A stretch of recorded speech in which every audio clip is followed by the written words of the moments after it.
यायला उगच मतदान केलं किंवा शेतकऱ्याला नमो शेतकरीचा हप्ता, आपण आपला कार्यक्रम चालू द्यायचा. त्याच्यामुळे मुख्यमंत्री देवेंद्र फडणवीस हुशार माणूस आहेत. नमो शेतकरीचा हप्ता कधी येणार, कर्जमाफीत माझं नाव कधी येणार, मग कर्जमाफी लांबत राहणार. नमस्कार शेतकरी मित्रांनो, सध्या कर्जमाफीची प्रक्रिया चालू आहे.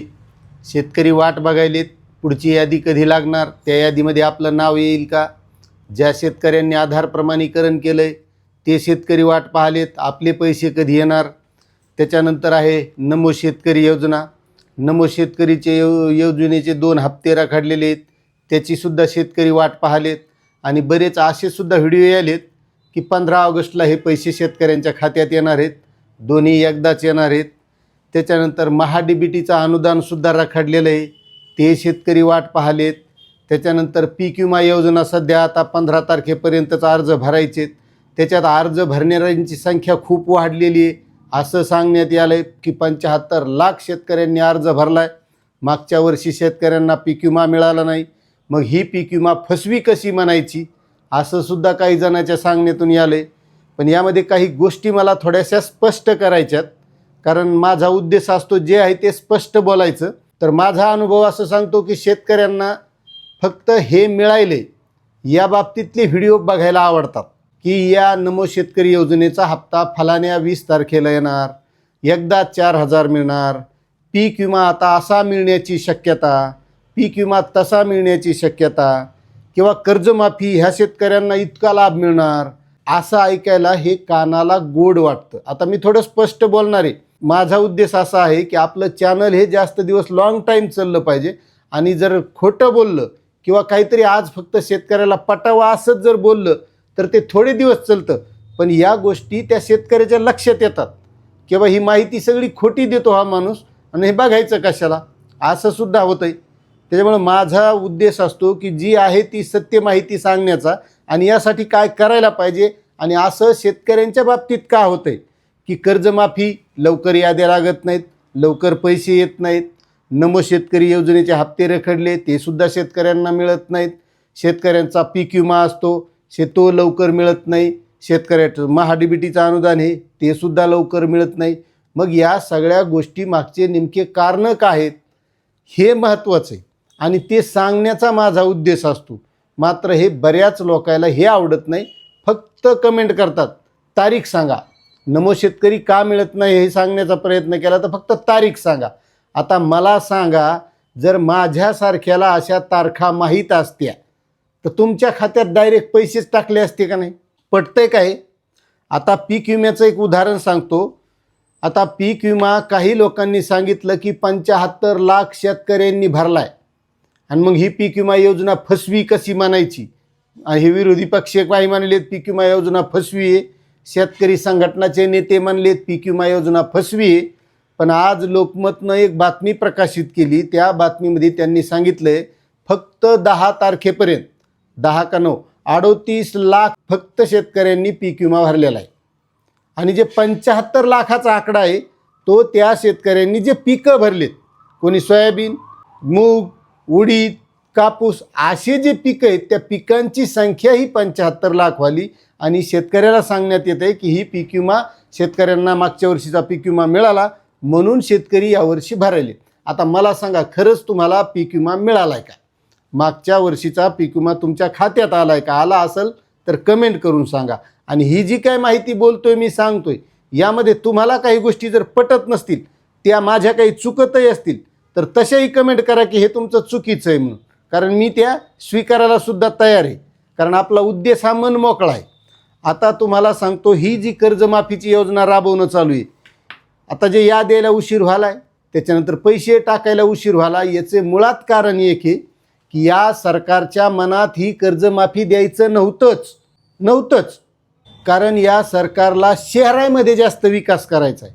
आता जे मागचं अधिवेशन झालं होतं का, त्या अधिवेशनामध्ये मुख्यमंत्री स्वतः म्हणाले की इतर देशांचा जर विचार केला तर शहरामुळे देशाचा विकास दिसत असतो, आणि जर शहराचा विकास झाला तर मग सरकारला निधीसुद्धा चांगला जमा होतो आणि त्या माध्यमातून मग ग्रामीण भागात योजना राबवण्यात येतात, असं ते विधानसभेच्या भाषणामध्ये म्हणले होते. आता मुख्यमंत्री खूप हुशार आहेत, खूप हुशार मुख्यमंत्री लाभलेले आहेत, चांगले अभ्यासू आहेत, त्यांची काम करण्याची मर्यादाही खूप मोठी आहे.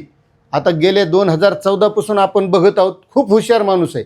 आता मी हुशार मानलेलो म्हणजे लगेच काही कोणी भक्त आहे का तुम्ही असं काही कमेंट करू नका. कारण मुख्यमंत्र्याला चांगलं म्हणलं की बरेच जण त्याला भक्त म्हणतात. पण ते हुशार आहेत, पण त्यांची हुशारी ते इकडं वापरीनत. आज तुम्हाला सांगतो, जागतिक युवा दिन आहे. आज आपल्या इथं किती बेकारी आहे, रोजगार आहे का? वेल एज्युकेटेड मुलं हे समजा कोतवालाच्या जरी जागा निघल्या तर MA BEd झालेला, एखादा LLB झालेला उच्च शिक्षित कोतवालाच्या जागेसाठी अर्ज भरायला, आता तलाठ्याच्या जागेचे अर्ज भरणं चालू होती त्याच्यासाठी भरायला आहे. म्हणजे हे जागतिक युवा दिनी आज इतकी बेरोजगारी वाढलेली, याचासुद्धा त्यांनी विचार करायला पाहिजे. नुसत्या शहराचा विकास झाला, पण ग्रामीण भागात बेरोजगारी वाढलेली राहिली, शेतकरी बेजार व्हायलेत, तर तो विकास दिसणार आहे का? ठीक आहे, शहराचाही करावं, मात्र ग्रामीण भागातल्या या गोष्टीवरही लक्ष देणं गरजेचं आहे. त्यामुळे या कर्जमाफीचा फक्त डिंडोरा पेटणार आहे. अशी कर्जमाफी दिली, तशी कर्जमाफी दिली, ह्या शेतकऱ्यांना लाभ, त्या शेतकऱ्यांना लाभ, आणि शेतकरी नुसती वाट पाहत बसणार आहेत. आता मला सांगा, या कर्जमाफीची घोषणा होऊन किती वर्ष झाली, आपलं किती महिने झाले? 30 जूनपर्यंत कर्जमाफी होईल असं सांगण्यात आलं होतं. मग प्रत्येक शेतकऱ्याला वाटलं की 30 जूनपर्यंत आपल्याला सगळं आपलं कर्ज माफ होणार, आपल्याला पुन्हा कर्ज मिळणार आणि पेरणी पाण्याला आपल्याला ते कर्ज कामी येणार. काही थकीत शेतकरी होते, त्याला पुन्हा बँक कर्ज देत नाही, त्या शेतकऱ्याला अपेक्षाला लागल्या. मात्र 30 जूनपर्यंत काहीच नाही झालं आणि आजपर्यंतही काहीच नाही झालं तसा विचार केला तर. कारण त्या दिवशी फक्त काही मोजक्या शेतकऱ्याच्या खात्यामध्ये पैसे वितरित करण्यात आले. मात्र शेतकऱ्यांना जर सांगायला ह्या खात्यात आले, त्या खात्यात आले, तेवढं बघायला बरं वाटतं, पण हे का आले नाही तर हे ऐकायला आवडत नाही. त्यामुळे ही जी काही कर्जमाफी आहे का, या कर्जमाफीचा कार्यक्रम हे असाच चालणार आहे आणि पुढं चालून कोणत्या शेतकऱ्याला मिळाली आणि कोणत्या नाही मिळाली याचाही ताळमेळ राहणार नाही. आता हे कशावरून म्हणतो मी, तुम्ही 2017च्या कर्जमाफीच्या योजनेमध्ये पात्र असणारे शेतकरी काही असतील त्यांना विचारा किंवा त्यांनी कमेंट करून सांगा, म्हणजे बाकीचे शेतकरी त्या कमेंट वाचतील. 2019चे शेतकरी असतील त्यांनीसुद्धा पात्र असून त्यांना लाभ कधी मिळाला किंवा काहीला नाही मिळाला असे कमेंट करतात लोक, त्यावरून मी सांगायलो बरं का. कारण तसे असताल तुम्ही तर तुम्ही कमेंट करून सांगा की खरंच कसा लाभ मिळाला होता. मग आता नियमित शेतकरी जे आहेत सध्याचे, यायला फक्त 50,000 रुपये देण्यात येणार आहेत. आणि तसं पाहिलं तर मुख्यमंत्र्यांचा उद्देश चांगला आहे. हा शेतकरी कर्जबाजारीच नाही व्हायला पाहिजे. या कर्जबाजारीपणाच्या विळख्यातून शेतकऱ्यांना त्यांना बाहेर काढायचं. पण त्यासाठी पर्याय असा नाही की जे थकीत आहेत, 19च्या नंतरचेच आहेत त्यालाच फक्त एवढा लाभ, त्याच्यात ह्या तारखेपासून ह्या तारखेपर्यंत थकीत कर्ज, ह्या तारखेपर्यंत न भरलेलं पाहिजे, असे अटी आणि निकष लावले ना तर शेतकरी कर्जमाफीत बसणार नाहीत जास्त. मग या अगोदरचे काही जुने थकीत शेतकरी आहेत ते तसेच राहणार. जे आता नियमित भरले त्याला 50,000 मिळणार आहेत, म्हणून पुढं चालून ते थकीत राहणार. कारण त्यांच्या मनात भावना निर्माण होणार किंवा आपण थकीत राहिलो तर आपल्याला 2 लाखाचा लाभ मिळतो, नियमित भरून काहीच फायदा नाही. बरं, नियमित भरणारे काही लई पैसेवाले नसतात, ते मोजके छोटे शेतकरी असतात. त्याला वाटतं कशाला कर्जाचा डोंगर, आपलं आहे तेवढं ते भरून टाकायचं, त्याच्याकडे कर्जही काही लई मोठं नसते, मोजकं कर्ज असते. त्यामुळं त्या शेतकऱ्यांना सुद्धा 2 लाखाचा लाभ, म्हणजे 2 लाखाचा म्हणजे एखाद्याकडे 60,000 आहे किंवा 90,000 आहे म्हणून त्याला 2 लाख भेटतील असंही होणार नाही. त्याचं मूळ जेवढं कर्ज आहे तेवढं कर्ज त्याला द्यायला पाहिजे. मग तो नियमित असेल, त्याच्याकडे 1.5 लाख असेल, त्याला 1.5 लाख मिळतील. मात्र तसं होणं गरजेचं आहे, म्हणजे त्या शेतकऱ्याची भावना निर्माण होईल किंवा आपण नियमित होतो, आपल्याला तेवढा लाभ मिळाला आहे, तो पुन्हा नियमित राहील. जो थकीत होता तो पुन्हा नियमितकडे येईल. म्हणजे मुख्यमंत्र्यांचा जो उद्देश आहे की शेतकरी कर्जबाजारी राहिलाच नाही पाहिजे, तो नियमितमध्ये आला पाहिजे. मात्र तसं काही केलेलं नाही. आता त्यासाठी आंदोलनाच्या प्रक्रियेत या शेतकरी संघटना आहेत, त्यामध्ये रविकांत तुपकर असतील, अजित नवले असतील, त्यानंतर आता राजू शेट्टींनी सुद्धा हत्यारूप असलेलं आहे. म्हणजे असं जर झालं एखाद्या वेळेस मिळाला तर त्याला मिळू शकतो. कारण यासाठी काही जर बदल करायचे असतील तर मुख्यमंत्र्यांच्या अध्यक्षतेखाली या कर्जमाफीसाठी त्यांनी समिती नेमलेली आहे. पण आता मुख्यमंत्र्यांची त्यासाठी मानसिकता असणं गरजेचं आहे. किंवा आपल्याला खरंच सगळे जर नियमितमध्ये शेतकरी आणायचे तर यायलासुद्धा तेवढा लाभ देणं गरजेचं आहे, त्यावेळेस नियमितमध्ये येतील. असेही कर्जमाफीचे कार्यक्रम आहे. आणि त्याने तोंडानं सांगितलं की 2 महिने लागतील, मागं कृषी मंत्री म्हणले की 2-4 महिने लागतील. म्हणजे नेमकं या कर्जमाफीला यापुढं आणखी किती महिने लागतील हे आता जे याद्याची वाट पाहिलीत का शेतकरी, मी याही अगोदर एका व्हिडिओत सांगितलं होतं की लय वाट पाहत बसू नका, कारण हे किती शेपूट लांबत राहील हे काही सांगता येत नाही. जसं मागच्या 2017 असेल 2019च्या कर्जमाफ्यांचं झालंय त्याचप्रमाणे या कर्जमाफीचं पुढं चालत राहणारे हे घोंगडे. आता राहिला नमो शेतकरी योजनेचा प्रश्न. आता बरेच शेतकरी म्हणतात असं नमो शेतकरीवर बोलायला लागले की फक्त तारीख सांगा. आता मला सांगा, जर माझ्यासारख्या माहिती देणाऱ्याला तारखाच माहीत असते तर डायरेक्ट पैसेच कधी खात्यात येणार आहेत हे नसतं का सांगितलं? कारण माझ्यासारखे लय उत्सुक आहेत ना सांगायला. आता काही जणांनी तर असं टाकलं की 15 ऑगस्टपर्यंत 2 हप्ते येणार. तर तुम्हाला एक सांगतो, असं कोणतं अधिकृत माहिती नसती. अधिकृत माहिती आल्याच्या नंतर तो व्हिडिओ सांगणाराच अधिकृतच माहिती सांगेन ना तुम्हाला. उगं नुसतं दिसायला 15 तारीख दाखवीन नंतर येण्याची शक्यता आहे, मिळण्याची शक्यता आहे, असं होऊ शकतं का? त्यामुळं अशा गोष्टीवर आपणही विश्वास ठेवायचा नाही. माहितीची सत्यता पडताळायची आणि त्यामुळे शेतकऱ्यांनी जागृत होणं, हुशार होणं गरजेचं आहे. आणि बऱ्यापैकी आज या गोष्टी शेतकऱ्याच्या लक्षात यायल्यात की नेमकं काय घडतंय. कारण कमेंटवरून याचा अंदाज लागतो की नाही आता शेतकरी जागृत झालाय, शेतकऱ्याला या गोष्टी कळायला लागल्यात. त्यामुळे त्या नमो शेतकरी योजनेचे सुद्धा 2 हप्ते रखडलेले आहेत. आता या नमो शेतकरी योजनेच्या बाबतीत सांगायचं झालं तर नमो शेतकरी योजना ही PM किसान योजनेच्या धर्तीवर चालू केलेली योजना आहे. आता PM किसान योजना का चालू केली होती? कारण तुम्हाला सांगतो, शेतकऱ्यांच्या शेतीमालाला सरकार भाव देऊ शकत नाही. मग शेतकऱ्यांना काहीतरी दिलासा द्यायचा म्हणून असा योजनेच्या माध्यमातून 2,000 मिळून किती मिळाले PM किसान योजनेचे? वर्षाला 6,000. त्याच्याच आधारित नमो शेतकरी योजना चालू केली. हिचे 6,000 म्हणजे वर्षाला 12,000 रुपये. आज तुमच्या सोयाबीनला समजा 4,500-5,000 रुपये भाव आहे एका क्विंटलचा. जर मला सांगा तुमच्या सोयाबीनला 10,000 रुपये भाव असता तर तुम्ही या योजनेची वाट पाहत बसले असते का? तुम्ही तुमच्या शेतामध्ये जरासे जास्तीचे कष्ट केले असते, जास्तीच्या फवारण्या केल्या असत्या, जास्तीच्या पाळ्या घातल्या असत्या, खुरपण केले असते आणि तुम्हाला जिथं एका एकरामध्ये 12 क्विंटल उत्पादन होतं तिथं तुम्ही 15वर घातलं असतं. एखाद्याला 7 क्विंटल होतंय त्यानं 10-11वर घातलं असतं. म्हणजे 2-3 क्विंटलची जर वाढ झाली असती तर तुम्हाला क्विंटलला 10,000 रुपये भाव असतात तर तुमचं 30,000 उत्पन्न वाढलं असतं. मात्र शेतकरी त्या गोष्टीकडे नाही बघत. नमो शेतकरीची तारीख सांगा, तारीख कधी कोणत्या तारखेला येणार फक्त तारीख सांगा. आणि समजा आपण त्याबद्दलची माहिती द्यायला मग तुम्हाला काही माहीत नाही, तुम्हाला काही कळत नाही, उगेच गप्पा हाणू नका अशा सुद्धा कमेंट आलेल्या आहेत मला. मात्र माझा उद्देश गप्पा हाणण्याचा नसतो. जे कर्जमाफी असेल, नमो शेतकरी असेल, तुमचा पीक विमा. आता पीक विम्याच्या बाबतीत पहा तुम्ही, काही शेतकऱ्यांना पीक विमा दिला जातो आणि मग त्याच्या गवगाव होतो, ह्या जिल्ह्यात आला, त्या जिल्ह्यात आला, तितका आला, इतका आला, इतका आला. पण अजूनही बरेच शेतकरी कमेंट करतात की आम्हाला मिळालाच नाही, 2024चा मिळाला नाही, कोणी म्हणतं 2025चा मिळाला नाही. बरं, मिळाला असल्यावर शेतकरी काही कमेंट करणार नाही की आमचा पीक विमा मिळालेला नाही. मग आमच्या जिल्ह्यात का मिळालं नाही ते सांगा. बरे, माझ्यासारख्याला सांगणाऱ्याला उगे ह्या जिल्ह्यात येण्याची शक्यता, त्या जिल्ह्यात इतका मिळण्याची शक्यता असं म्हणल्यानं मिळणार आहे का? त्या शक्यता तर मी नाही सांगित कधी. जेव्हा अधिकृत खरंच आलाय त्या पोर्टलवर दिसायले ह्या जिल्ह्यात इतका पीक विमा वाटप झालाय त्यावेळेस मी बऱ्याच वेळा त्या पोर्टलवरली माहिती सांगितलेली. पण अशा शक्यता नाही वर्तवल्या का? इथं मिळण्याची शक्यता, तिथं मिळण्याची शक्यता. कारण शक्यतावर चालत नाही. शेतकऱ्याच्या जेव्हा खात्यात येईल तेव्हाच खरं आहे. त्यामुळं पीक विमा योजना जशी होती तशीच चालू आहे. मात्र ही हक्काची पीक विमा योजना असती आणि ह्या पीक विमासुद्धा मिळण्यासाठी काय करणं आहे ते सुद्धा आपल्याला बघायचं आहे. त्यानंतर महाडीबीटीचं अनुदान. आता मला सांगा, ज्यावेळेस एखाद्या शेतकऱ्याकडे ट्रॅक्टर आहे, त्याला नांगर घ्यायचा आहे, मोगडा घ्यायचा आहे, मग महाडीबीटीच्या अनुदानातून तो घेण्याचा प्रयत्न करतो, त्यासाठी अर्ज करतो, त्याला मंजुरी आल्याच्या नंतर तो ते अवजार घेतो. अवजार घेतल्यावर त्याला वाटतं महिना 2 महिन्यात येऊन जाईन पैसे, त्याचे काही पैसे येत नाहीत. आणि त्यावेळेस त्यानं ते अवजार घेण्यासाठी दुकानदाराकडून एक तर उधार घेतलेलं असतं किंवा कुठून तरी सावकाराकडून पैसे घेतलेले असतात. ह्या अनुदानाला 12 महिने लागतात, कधी 2 वर्ष लागतात. कारण तुम्ही पाहिलं असेल ठिबकचे किती शेतकऱ्याचे पैसे आले नाही. जर तुमचे आले नसले तर कमेंट करून सांगा.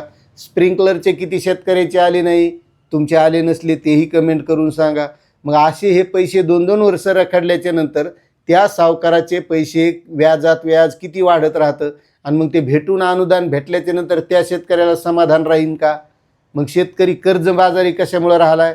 एकतर त्या शेतीमालाला भाव नाही, पुन्हा या अशा काही योजना राबवल्या जातात, त्या योजनाचं अनुदान लवकर येत नाही, म्हणजे आणखीन जास्तीत जास्त कर्जबाजारी शेतकरी होत चाललाय. आणि आज पाहिले तुम्ही इतर सगळ्या वस्तूचे भाव वाढायलेत. तुमच्या घरगुती खाण्यापिण्याचं तेल असन, मीठ असन, साखर असन, शिक्षणाचे, रिचार्जचे, प्रवासाचे, डिझेलचे, पेट्रोलचे, मोटरसायकलचे, फक्त शेतीमालाचेच भाव वाढत नाही. याचे कारण काय आहेत हे शेतकऱ्यांनी समजून घेणं गरजेचं आहे. तो आपला सांगण्याचा उद्देश असतो. आता ह्या जर सगळ्या गोष्टी शेतकऱ्याच्या बाबतीत चांगल्या घडायच्या असतील, मग ती कर्जमाफी असेल, नियमित शेतकऱ्याला 2 लाख रुपये मिळण्याचा असेल, नमो शेतकरी योजनेचे हप्ते नियमित मिळण्याचा असेल, बरं केंद्र सरकारच्या PM किसान योजनेचे नियमित मिळतात, मग नमो शेतकरीचे का मिळत नाहीत? बरं त्याच्यावर कोणताही मंत्री बोलायला तयार नाही, बरोबर आहे का नाही? त्याच्यानंतर महाडीबीटीचं अनुदान मिळत नाही, पीक विमा योजना त्यामध्येही कोणता बदल केला जात नाही. याचं मूळ कारण आहे फक्त शेतकरी. तुम्हाला जर राग आला तरी घोर नाही, पण याचं कारण आहे फक्त शेतकरी. आता तुम्ही पाहिला असन कॉक्रोच जनता पार्टीचं दिल्लीतलं जंतर मंतरवरलं आंदोलन, ते विद्यार्थी त्या शिक्षण मंत्र्यांचा राजीनामा घेण्यावर ठाम होते. शेवटी त्याने घेतलाच नाही. आपल्याला कोणाचा राजीनामा नाही घ्यायचा, पण या आपल्या गोष्टी मिळवण्यासाठी आपल्या सर्व शेतकऱ्यांना एकत्र येण्याची गरज आहे. हे मी वारंवार प्रत्येक व्हिडिओत सांगत असतो, पण हे लई लोकायला पटत नाही. आंदोलन कोणीतरी एखाद्या शेतकरी संघटनेनं करावं, बाकीच्या शेतकऱ्याने त्याच्या मागं जावा, आणि जेव्हा अनुदान येणार आहे, पीक विमा येणार आहे, कर्जमाफी होणार आहे, तेवढी मला मिळावं, हीच प्रत्येकाची अपेक्षा आहे. आणि दुसरी गोष्ट अशी आहे की आपण सगळे महाराष्ट्रात या जातीभेदात विखुरलोत. मी ह्या जातीचा, मी त्या जातीचा, हे त्या जातीचा, त्यामुळे हे जातीभेद विसरून फक्त मी शेतकरी या भावनेनं एकत्र यावं लागेल. आता त्या दिल्लीच्या जंतर मंतरवरच्या आंदोलनामध्ये सगळ्या जातीचे लोक होते. त्याने विचार केला का ह्या जातीचा, त्या जातीचा, सगळे मिळून आले. कारण तो विद्यार्थ्याचा प्रश्न होता. नीटच्या विद्यार्थ्याच्या आत्महत्या झाल्या होत्या, तशा शेतकऱ्याच्या कित्येक आत्महत्या झाल्यात. याच्यावर कधी शेतकऱ्यांनी विचार केलाय का या आत्महत्या का व्हायल्यात? आता सुद्धा या कर्जमाफीच्या याद्यात नावं नाही आले म्हणून किती शेतकऱ्यांनी आत्महत्या केल्यात महाराष्ट्रात. काही जण कमेंट करतात आमच्यावर आत्महत्याचीच वेळ येईल, अशा कमेंटसुद्धा करतात मला. मात्र मी म्हणतो तशी आत्महत्या करण्याची वेळ येऊ देऊ नका. लढण्याची तयारी ठेवा, जिद्द ठेवा. आणि तुम्हाला सांगतो सरकार कोणतंही असं होतं, काही जण म्हणतात हे भाजपचं सरकार पाडावं लागेल, यायला उगच मतदान केलं, असं काही नाही फरक पडणार. सरकार हे असो का उद्या ते असो, विरोधी पक्ष तरी कोणता चांगला काम करलाय? विरोधी पक्षानं या कर्जमाफीबद्दल शेतकऱ्यांसाठी कुठं आंदोलनं केले सांगा तुम्ही? की खरंच या कर्जमाफीमध्ये सरसगट व्हायला पाहिजे होती, शेतकऱ्याच्या महाडीबीटीचा अनुदान आलं नाही म्हणून करायला पाहिजे, किंवा शेतकऱ्याला नमो शेतकरीचा हप्ता आला नाही म्हणून आंदोलन करायला पाहिजे. कोणत्या विरोधी पक्षानं आंदोलन केलं? कोणीच नाही. हे मोजके फक्त रविकांत तुपकरांची क्रांतिकारी शेतकरी संघटना, किसान सभेच्या माध्यमातून अजित नवले साहेब, आणि आता एक आंदोलनाचा इशारा दिलेला आहे राजू शेट्टी यांनी, स्वाभिमानी शेतकरी संघटना. बाकी विरोधी पक्ष जे आहेत, जे या अगोदर सत्तेवर होते, मग यायला आता कळत नाही का जेव्हा ते सत्तेवर होते तेव्हाच हे भाजप शिवसेना आंदोलनं करीत होते का नाही शेतकऱ्यासाठी? मग शेतकऱ्याला वाटलं बा हे लय आपलं भलं स्वचायलीत, हे उद्या सत्तेवर आले आपलं लय भलं होईल, शेतीमालाचे भाव वाढते, ह्या योजना राबवल्या जात्या, अनुदानं भेटते, यायला निवडून आणलं. बरं आता वाटतंय की त्या यायला उगच केलंय, त्याला आणू, तर त्याच्यानं काही फरक पडणार नाही. ही सगळी जी सिस्टीम आहे का, कारण उद्या ते जरी सत्तेवर आले तर त्याच्या लक्षात येणार आहे की बाबा ह्या सरकारनं कसं काम केलं तर त्याच पद्धतीनं करायचं. हे शेतकरी काही बोलत नाहीत, काही म्हणत नाहीत. आपण आपला कार्यक्रम चालू द्यायचा, म्हणजे फक्त यांचं राजकारणात सत्ता भोगण्यासाठी चालले. मग ते सत्तेत कोण आहे, हे आहेत का ते आहेत, याच्याहून लय फरक पडणार नाही असं माझं मत आहे. त्याच्यामुळं मुख्यमंत्री देवेंद्र फडणवीस हुशार माणसं आहेत. त्याच्यामुळे त्याच्या गोष्टी ह्या लक्षात येण्यासाठी शेतकऱ्यांनी एकत्र येणं गरजेचं आहे, आणि या गोष्टी मुख्यमंत्र्याच्या लक्षात आणून देणं गरजेचं आहे. उद्या दुसरं सरकार आलं तरी या, कारण सिस्टीमला माहीत झाले लोकांची मानसिकता काय. आणि आज पण तुम्हाला सांगतो शेतकऱ्याची मानसिकता एकच आहे, नमो शेतकरीचा हप्ता कधी येणार, कर्जमाफीत माझं नाव कधी येणार, मग मला 2 लाखाची भेटू का लाखाची भेटू, त्याच्याहून घेणं नाही. सरकारनं सांगितलंय 2 लाखाची, 2 लाखाचीच मिळायला पाहिजे असं म्हणणारे शेतकरी नाहीत. फक्त 50 भेटायले का, घ्यानं भेटायलेच जेवढे, अशा अपेक्षेचे. तर हीच मानसिकता कार्यकर्त्याच्या माध्यमातून मग त्या नेत्याच्या माध्यमातून तिथपर्यंत पोहोचत असते की शेतकऱ्याची खाली मानसिकता काय आहे, काय परिस्थिती आहे, हे सगळा वर डाटा अपलोड केल्यासारखा तिकडे पोहोचतो आणि मग तुमची सगळी मानसिकता कळती की काय करू शकतात शेतकरी. आणि यावरून या गोष्टी सगळ्या अशा लांबत राहतात. मग कर्जमाफी लांबत राहणार, नमो शेतकरीचा हप्ता लांबत राहणार, महाडीबीटीचा अनुदान लांबत राहणार, पीक विमा योजनासुद्धा अशीच राबवली जाणार. यामुळं आता विचार करण्याची खरी वेळ आली. आता बराच वेळ बोललो मी, यावर तुमचे काय मत आहेत तेवढे कमेंट करून सांगा. आपली माहिती आवडत असेल तर चॅनलला सबस्क्राईब करा. जास्तीत जास्त बांधवांना शेअर करायला विसरू नका. जय जवान जय किसान.